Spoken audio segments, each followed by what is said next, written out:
Sí, una pregunta més. Sí, senyor Ramos.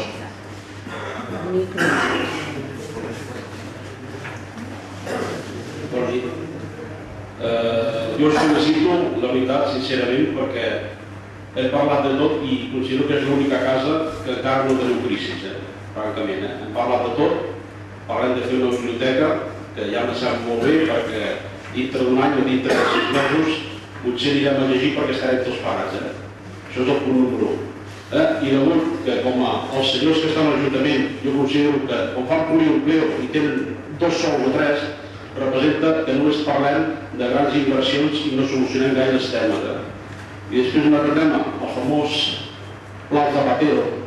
Jo m'agradaria saber tant puestos de treball que anaven a donar, si hi ha algú que controli aquests puestos de treball que han de donar a la gent que està a la cura de Massanet, si algú ho poguéssim veure i supervisar-ho, perquè francament jo no veig que hi hagi tants treballadors de Massanet treballant per les empreses externes que s'han portat totes les obres de Massanet, que els constructors de Massanet estan gairebé tots parats i ho representa que venen de fora, ens foten la feina i a més representa que ens han donat tant puestos de treball i francament jo m'agradaria saber qui és el que controla aquest tema. I si és veritat, utilitzem el sentit comú. Aviam si és veritat si utilitzem el sentit comú. Senyor Romaguer, no malinterpreti dels 13.000 metres quadrats que parlaven que necessitem 10.000 metres quadrats. No malinterpreti, però diu que avui aquí hi ha 13.000 metres quadrats. No malinterpreti. No li vull agafar i ofendre. Gràcies. Sí, senyor Ramos, el que vostè ha comentat, la biblioteca.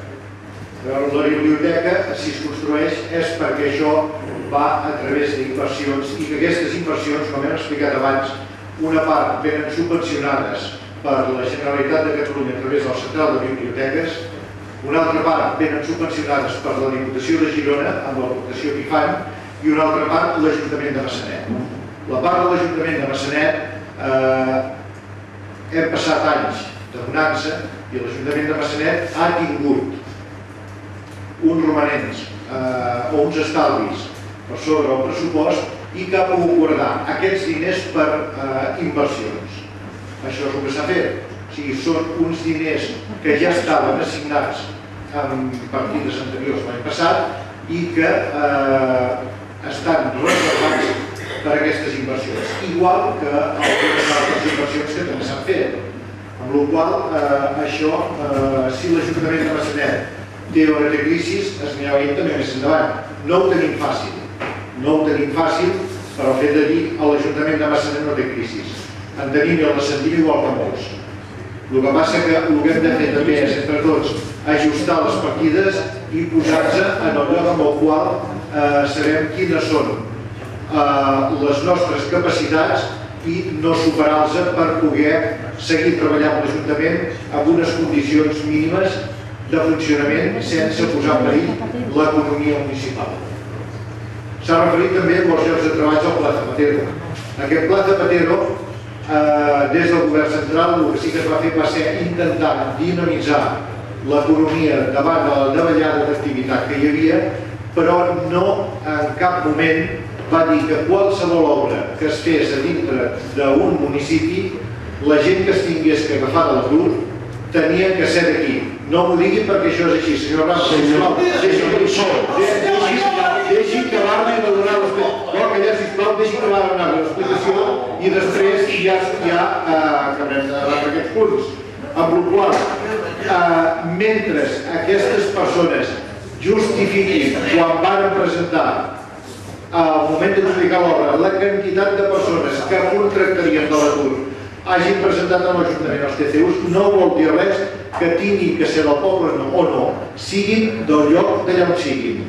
No necessàriament, perquè això va ser una de les primeres consultes que nosaltres vam fer si podíem obligar aquestes empreses a contractar personal de la nostra pròpia borsa de treball de l'Ajuntament i l'administració va ser taxativa, va dir no.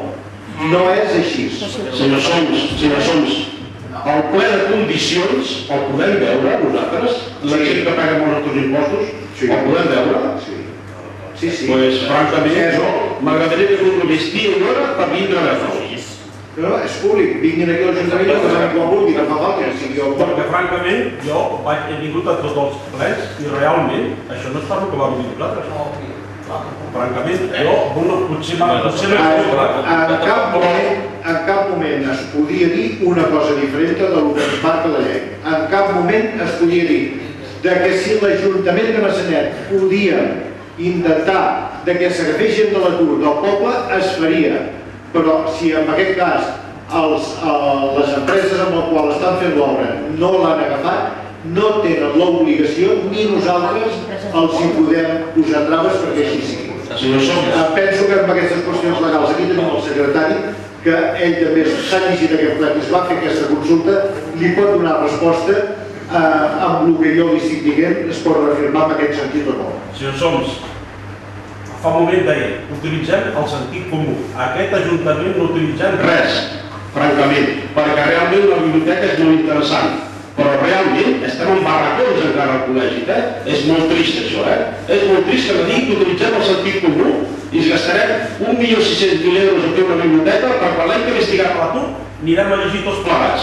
Nois, anirem a començar a fer estudis de nou, perquè francament no tindrem per tancar, francament utilitzem el sentit comú, perquè vostès no l'estan utilitzant perquè representa que tenen 2 o 3 sous i vostès no tenen crisis. El poble de Peu sí que té crisis, Vostès no tenen crisis.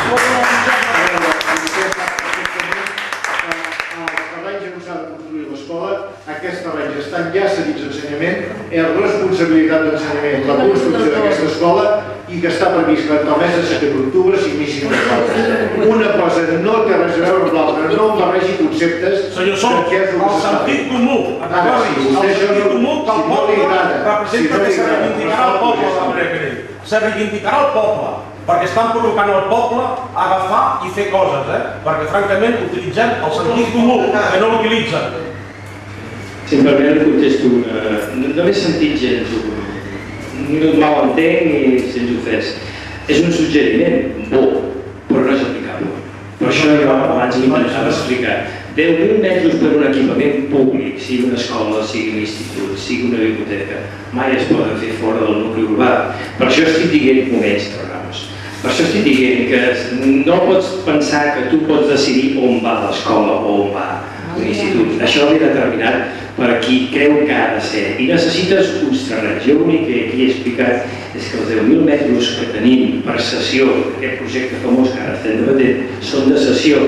No t'has de gastar res. Que no li discuteixo. M'hi deia en plan ja de cachondeo, perquè això és ridícul i és vergonyós perquè estem utilitzant coses que no utilitzem el sentit comú. I ho repeteixo una altra vegada. Ens han donat la bandeja per tindre el tema de l'institut i representa que no anem tirant enrere. I a més representa que aquesta empresa que tirava endavant el tema, gent a l'atur. Senyors, no volem agafar i ajudar el poble, gent a l'atur, que és el que estem ajudant el poble. Anem tots a l'atur, que així tindrem una biblioteca gran per anar a estudiar tots plegats i llegir contes de TVO, contes en TVO. Bé, per part del públic hi ha alguna pregunta més? Sí.